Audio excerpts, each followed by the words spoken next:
Hello అండి, అందరూ ఎలా ఉన్నారు? నా పేరు ప్రియాంక. నేను సచివాలయంలో వెల్ఫేర్ అండ్ ఎడ్యుకేషన్ అసిస్టెంట్గా వర్క్ చేస్తున్నాను.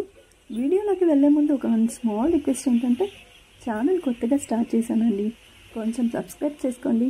ఇక వీడియోలోకి వెళ్ళిపోదాం. మీ ఇంట్లో 60 years దాటిన వృద్ధులు ఉన్నారా? అయితే AP government senior citizen card apply చేసుకోవడానికి అయితే అవకాశం కల్పిస్తుంది. ఎక్కడ ఎలా అప్లై చేసుకోవాలి, ఫీజు ఎంత, ఎన్ని రోజులకు అప్రూవ్ అవుతుంది, యూజెస్ ఏంటి అనేది ఈ వీడియోలో అయితే డిస్కస్ చేద్దాం. అప్లై చేసే టైంకి అయితే 60 years అయితే కంప్లీట్ అయి ఉండాలండి.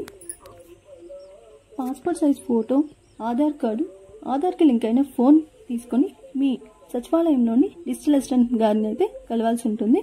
అప్లికేషన్ ఫీజు వచ్చి 40 rupees ఉంటుందండి. ఒకవేళ మీకు ఆధార్ కార్డ్కి ఫోన్ నెంబర్కి లింక్ లేకపోతే అప్పుడు ఖచ్చితంగా పర్సనే వచ్చి బయోమెట్రిక్ అనేది తీసుకుంటారు. లైక్ ఆ లింక్ ఉన్నట్లయితే వాళ్ళ ఇంట్లో ఎవరైనా కూడా వెళ్ళి ఓటీపీ ద్వారా అప్లై అనేది చేసుకోవచ్చండి. అప్లై చేసేటప్పుడు బ్లడ్ గ్రూప్ అడుగుతుంది. ఇంకొకటి ఏంటంటే emergency person name, phone number కూడా అడుగుతారు.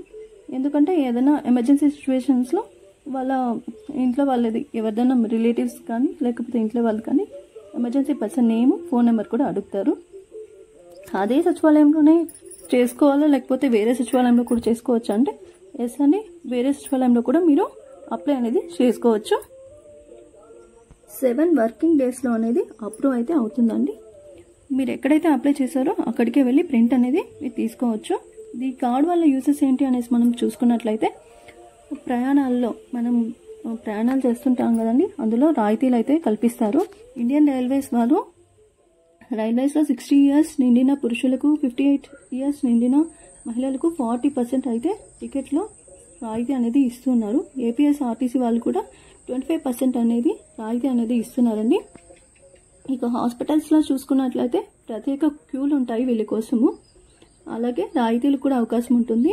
టాబ్లెట్స్, మందులు, డయాగ్నోస్టిక్ టెస్ట్లు ఏమైనా చేసేటప్పుడు వాళ్ళు దానిపైన ధరలు అనేది తగ్గుతాయి.